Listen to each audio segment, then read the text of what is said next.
Hola, muy buenos días y bienvenidos a Tiempo de Entrevistas. Hoy tenemos con nosotros a Pere Ortín, que nos atiende desde México. Pere es actualmente director de Alter Magazine y ha sido durante mucho tiempo reportero de La Vanguardia, presentador de informativos en Canal Nou y del Escarabajo Verde en Televisión Española, y ha escrito libros, dirigido documentales y ha expuesto su arte por todo el mundo. De todo ello, de innovación periodística y de los viajes que han marcado el pulso de su vida, vamos a hablar hoy. Buenos días para ti y buenas tardes para nosotros, Pere. Hola, buenos días. Buenas tardes para vosotros. ¿Cómo estáis? ¿Qué tal? Bueno, lo primero es de rigor. Qué te lleva a México y en qué andas trabajando ahora mismo? Bueno, a México me lleva en parte mi situación familiar, porque mi esposa y mi familia son mexicanos y, y entonces, bueno, pues hay una relación familiar evidente, ¿no? Y también me lleva unas cuestiones de trabajo que estamos intentando desarrollar en la frontera norte, acá donde me encuentro, en la frontera entre Sonora y Arizona, en el norte de México, pues cuestiones que os podéis imaginar relacionadas con el muro, con la valla, con los migrantes y con todo ese tipo de situaciones que se dan especialmente de manera complicada por la pandemia global que estamos viviendo en estos días, ¿no? Ya os podéis imaginar un poco por dónde va el asunto. Sí, sí. Bueno, pues Pere, buenos días, soy Ignacio. Te quería hacer la siguiente pregunta. Siempre te he escuchado hablar de que hay que experimentar con nuevos formatos, que tenemos que salir un poco del rebaño común que formamos las personas. Y también te he escuchado hablar sobre el periodismo data. ¿Nos podrías explicar un poquito en qué consiste y por qué piensas que puede ser más efectivo ese tipo de periodismo con las personas? ¿Por qué? A ver, yo sí tengo, digamos, en mis años de experiencia acumulada con este tipo de trabajo, con este oficio que hacemos, yo sí me he dado cuenta, y de ahí parte un poco mi decepción, que no frustración con el oficio al que adoro y amo, pero sí un poco mi decepción con la capacidad de este oficio para contar las cosas de la realidad, ¿no?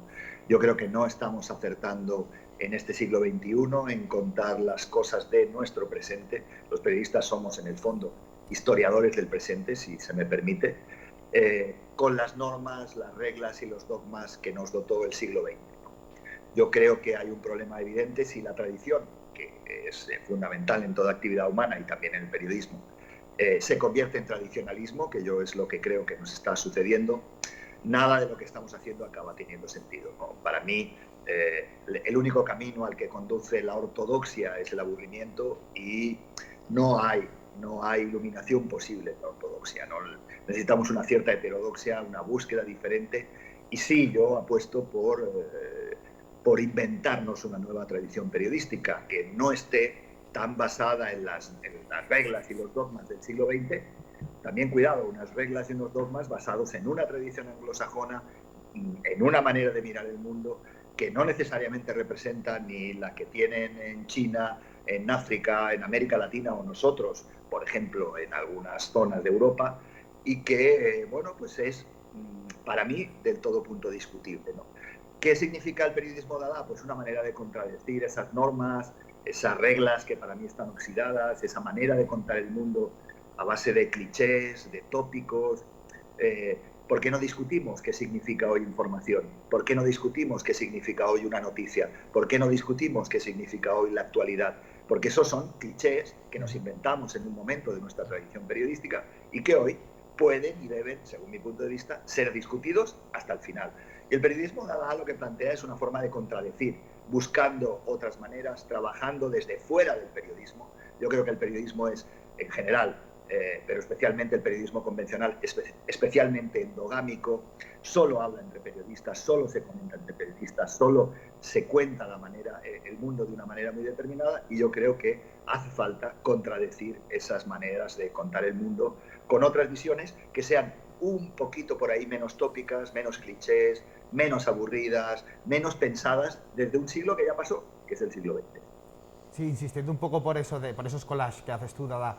¿Qué relación estableces entre el periodismo y el arte? Porque si bien es cierto que se ha relacionado tradicionalmente, perdona, con la fotografía y ahora más recientemente con el mundo audiovisual, con las artes plásticas es menos común verlo. Mira, fijaros dos cosas, ¿no? Los seres humanos aprendemos antes a dibujar que a escribir. ¿Por qué sigue teniendo tanto prestigio el texto y no el dibujo, las imágenes o la construcción? Bueno, pues es una construcción burguesa que tiene sentido porque es evidente que la literatura, el texto, la narrativa textual nos ayuda a desarrollarnos como seres humanos y a crear artefactos culturales que, bueno, pues que explican de alguna manera nuestro mundo y nuestros sentimientos. Pero ¿por qué tiene tanto prestigio la palabra? ¿Por qué no tiene igual de prestigio la imagen? ¿Por qué no construimos eso que os decía antes, nuevas narrativas y nuevas tradiciones periodísticas a partir de una cosa? Por ejemplo, a mí siempre me maravilló la idea de Juan Rulfo, del escritor mexicano. La realidad es misteriosa, pero los periodistas nos forzamos a decir que nosotros te la podemos explicar sin ningún tipo de problema, que nunca dudamos de lo que decimos, que lo que te contamos es siempre, como dicen los periodistas más clichés, la verdad, que te la podemos contar además de forma objetiva, cosa que yo no sé ni siquiera qué es eso de la objetividad, ¿no? Que además te la podemos contar sin ideología, que nosotros somos blancos, puros, que no tenemos ideas, que siempre estamos al servicio de una sociedad. Yo creo que al final del día eso es toda una farsa montada por nosotros mismos como periodistas para presentarnos frente a nuestros lectoespectadores. Y eso hoy ya no funciona. Ya no funciona porque el hipotético cuarto poder que nosotros hubiéramos tenido hace mucho tiempo, hoy lo tienen otros. Lo tiene Google, lo tiene Facebook, con sus diferentes ramas, WhatsApp, Instagram, lo tienen todas esas super mega estructuras que superan con mucho la capacidad que tiene cualquier estructura periodística o cualquier periodista para construir poder, que quiere decir, desde mi punto de vista y en el fondo, ayudar a contar la realidad. Eso es tener poder. Y ya no tenemos el poder. Frente a eso puedes tener una actitud de Grinch, de estar quejoso, de estar jodiendo, perdón por la expresión, todo el día, de utilizar tus redes para el mal o de no intentar crear nada alternativo. Y yo me planteo que ese no es mi camino, ¿no? Yo trabajo para construir cosas que traten de hacer que el mundo sea un poquitico menos peor mañana por la mañana. Y eso es, para mí, mis crónicas collage, mis ensayos narrativos a través del collage y de esas herramientas que, por otra parte, representan el mundo hoy, ¿no? Somos todos remix, todos cortamos, pegamos, todos estamos utilizando cosas de otro todo el tiempo. Y es sencillo, para mí es adaptarme a los tiempos y tratar de alguna manera, si queréis, de escuchar cómo cambia el mundo.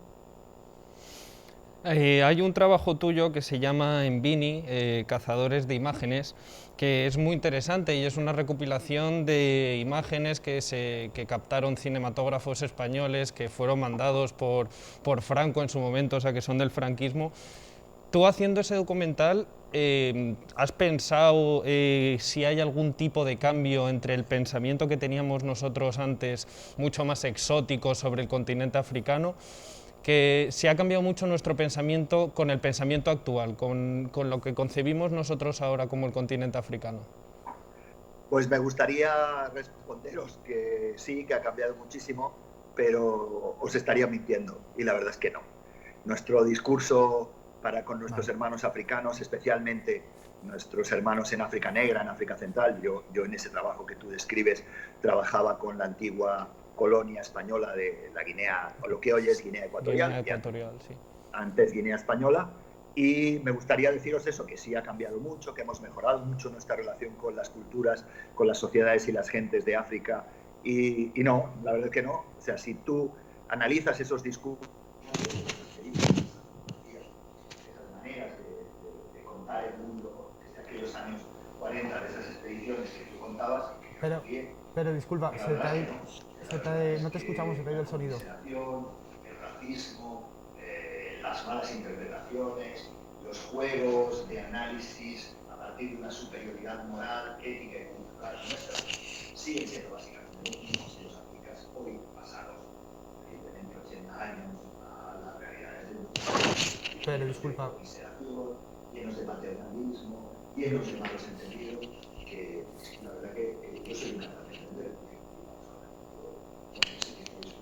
Para mí es una cuestión fundamentalmente de lo que podríamos definir como el racismo de una mentalidad colonial, una colonial mentality que cantaba hace unos años,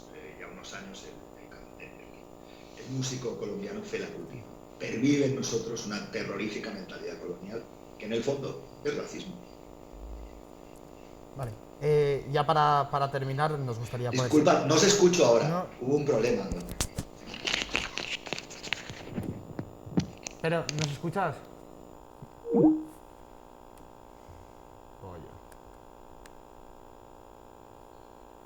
Vale, lamentamos haber perdido la conexión e intentaremos retomar cuanto antes la llamada con Pero. Disculpad, Ahora. es que hubo un problema. No, Sí, no se escuchaba. ha habido un problema con la conexión, Pere, ya estamos otra vez en el aire. Perdón. Sí, para terminar ya, pese a que nos gustaría poder seguir charlando contigo un rato más, hay una cosa hay un tipo de viaje que proponéis en Alter que a mí me parece muy interesante, que es el viaje experimental, que decís de seleccionar un destino no por su atractivo turístico, sino por sus gentes, su forma de vida, su cultura. ¿Crees que cuando viajamos, viajamos como el que va al cine o al teatro, a ver un show ya preestablecido y no somos capaces de salirnos de ahí? Y bueno, y para acabar, me gustaría que para finalizar nos recomendases un destino siguiendo esos cánones de viaje experimental para cuando todo vuelva a la normalidad.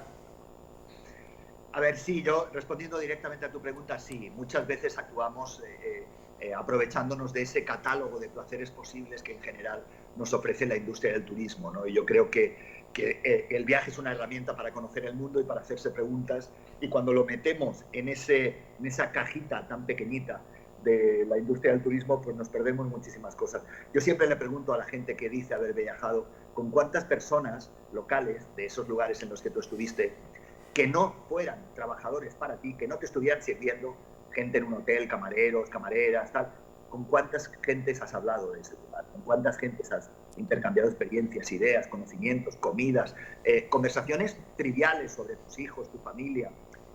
Pues en la mayoría de los casos ni siquiera hablamos con nadie más que con nosotros, ¿no?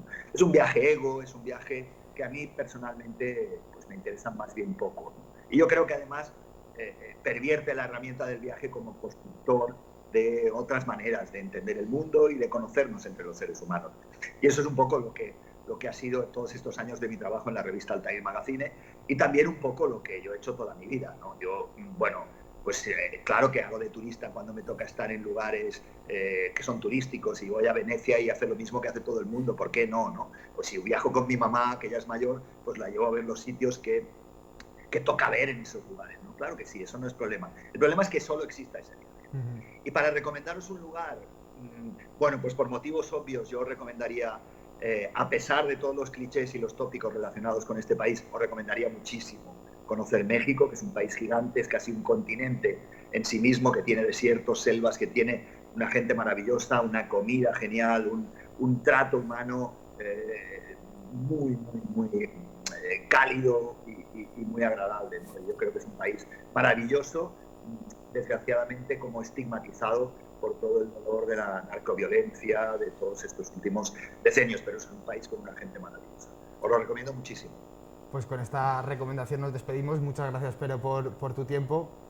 Gracias a vosotros. Muchísimas gracias, Pere, ha sido un auténtico placer. Gracias a vosotros. Saludos.